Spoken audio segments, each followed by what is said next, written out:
अंशिका त्रिपाठी 22 साल की उम्र, मासूम दिखने वाली लड़की, ग्रेजुएशन कर रखी है, बैचलर ऑफ आर्ट्स यानी बीए कर रखी है सिंपल, शांत और एक आज्ञाकारी लड़के।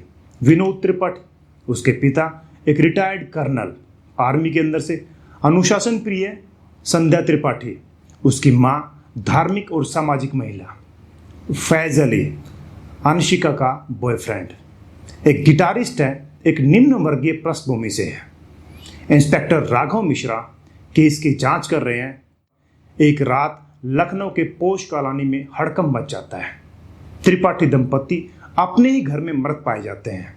पिता की गर्दन पर किसी धारदार चीज से गहरे निशान, मां को जहर देकर मारा गया। लूटपाट की कोई निशान नहीं। घर का दरवाजा अंदर से बंद था। अंशिका ने ही सुबह पुलिस को सूचना दी। मैं रात को अपनी सहेली के घर पर थी। जब लौटी तो माता पिता मृत मिले। जांच की शुरुआत होती है। इंस्पेक्टर राघव को शुरुआत में ये घरेलू दुश्मनी या पुरानी दुश्मनी का मामला लगता है, लेकिन कोई सीसीटीवी फुटेज नहीं, फिंगरप्रिंट या घुसपैठ का सबूत नहीं मिलता है। अंशिका का बयान बेहद शांत, कंट्रोल्ड और संयमित होता है। गहराई में जाते ही मिलता है कि एक लिंक। पुलिस को अंशिका के लैपटॉप में एक छिपा हुआ फोल्डर मिलता है। उसमें फैज अली नाम के साथ एक व्यक्ति के पास एक चैट्स और ईमेल होते हैं, जिनको बिल्कुल एक लॉक के साथ में, एक पासवर्ड के साथ में लॉक कर रखा है। मुझे रोकते हैं, प्यार करना गुनाह है उनके लिए, ये लड़की ने लिखा उसके अंदर। क्या तुम मेरे साथ हमेशा रहोगे? अगर वो न रहे तो वो मुझे मार डालेंगे अगर उन्हें हमारे बारे में पता चला तो। लेकिन अंशिका कहती है वो पुराने मैसेज हैं। मैंने फैज से रिश्ता खत्म कर दिया था। मैं अपने पेरेंट्स की इज्जत करती हूँ और फॉरेंसिक रिपोर्ट्स एक लिस्ट लाती है। माँ को दिया गया जहर एक ऐसा पाउडर था जो आम दवा में मिलाया जा सकता है। पिता की हत्या लगभग 2:15 बजे रात को होती है, जब घर के अंदर से लॉक लगा हुआ था। अंशिका की सहेली ने यह कबूल किया कि अंशिका रात 11 बजे वहां से निकल चुकी थी। तो फिर वो 3 घंटे कहाँ थे? आखिरी मोड़ निर्मल चेहरा। इंस्पेक्टर राघव उसे पूछताछ के लिए थाने बुलाते हैं। राघव, क्या तुम जानती हो कि तुम्हारे पेरेंट्स ने तुम्हारे और फैज के रिश्ते के बारे में कुछ दिन पहले पता लगाया था? अंशिका कहती है हाँ, उन्होंने मुझे फैज से मिलने से रोका था। कहा था कि अगर मैं उनसे मिली तो मेरी ज़िंदगी ख़त्म कर देंगे। राघव जी कहते हैं क्या तुम जानती हो कि तुम्हारी माँ की दवाओं में जहर मिलाया गया था? अंशिका कहती है नहीं, और ये सीसीटीवी फुटेज दिखा रहा है कि तुम रात को 1:55 अपने घर पर दाखिल हुई थी।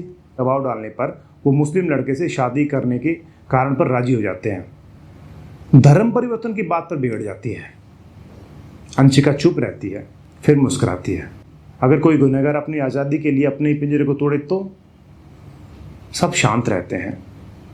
ये सारी बातें बोल के अंशिका वहाँ से चली जाती है, क्योंकि पुलिस को कोई भी ठोस सबूत नहीं मिलता है। कोई जहर नहीं मिला, कोई हथियार नहीं मिला। केस वहीं पर रफा दफा हो जाता है। फैज नाम भी केस से हटा दिया जाता है, क्योंकि वो शहर में उस समय था ही नहीं। मामला बंद हो जाता है।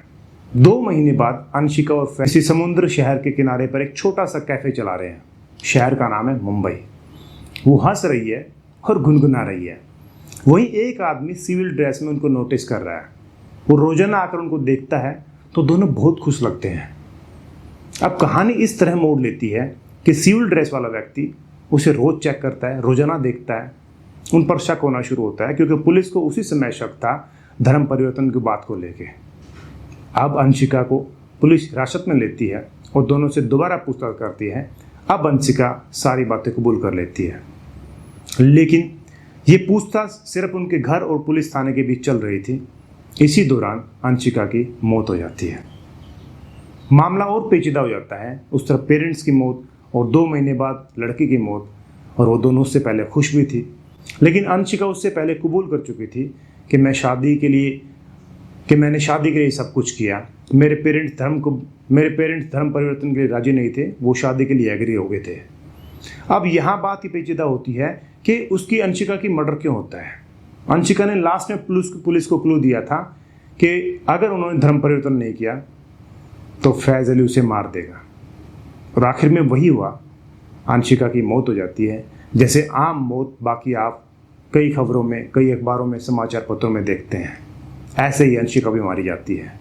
यहाँ स्वतंत्रता किस बात की थी, शादी को लेके या धर्म परिवर्तन को लेके? अगर धर्म या जाति प्यार में आड़े नहीं आती है तो इस तरह की हरकतें क्यों की गई? अंशिका का मर्डर क्यों किया गया? फैज अली को गिरफ्तार किया गया, पुलिस ने पूछताछ की और फैज अली ने लास्ट में टॉर्चर के बाद, रिमांड के बाद 15 दिन पुलिस रिमांड करती है, कोर्ट से ऑर्डर मिल जाता है। उसके बाद सरकारी वकील सारी चीज़ों को क्लियर करवा देता है और फैज अली अभी आजीवन उम्र कैद की सज़ा काट रहा है। ये किस तरह का प्यार था जिसके अंदर 3 मासूम मारे गए, जिसके अंदर अंशिका की गलती मान सकते हैं, लेकिन उन पेरेंट्स की क्या गलती थी जिनकी वजह से उनकी बेटी का लालन पालन किया गया और आज वो तीनों इस दुनिया में नहीं है। और फैज अली जिसने उससे प्यार किया था वो भी सिर्फ धर्म की बात को लेकर के आज जेल के पीछे है, जेल की 4 दीवारों के पीछे है। इस तरह की हरकतें नहीं करनी चाहिए। अगर रियल में प्यार होता है तो यहाँ पर ये कंडीशन लागू नहीं होनी चाहिए। और ये मेरा पर्सनल ओपिनियन है कि शादी हमें अक्सर अपने धर्म में, अपनी जाति में करें तो किसी तरह की कोई दिक्कत नहीं होती। अभी भारत में इतना बदलाव नहीं हुआ है, लेकिन शादियाँ होती हैं तो बहुत सारे चेंजमेंट हो जाते हैं, बहुत सारी दिक्कतें भी आती हैं, क्योंकि अक्सर संस्कृति कल्चर मैच नहीं करती है, दूसरी जाति के अंदर जाते हैं तब भी। ये मेरा पर्सनल ओपिनियन था। आपके क्या ओपिनियन है मुझे कमेंट करके जरूर बताएं। Thanks for watching. इसी तरह की जानकारी वाली वीडियो देखने के लिए आप हमारे YouTube चैनल को सब्सक्राइब कर सकते हैं और बेल आइकन को जरूर दबाएं जब भी हम आपको कोई नई इस तरह की अपडेट देंगे, ताकि आप तक सीधे नोटिफिकेशन से वो वीडियो पहुंचे। Thank you for watching.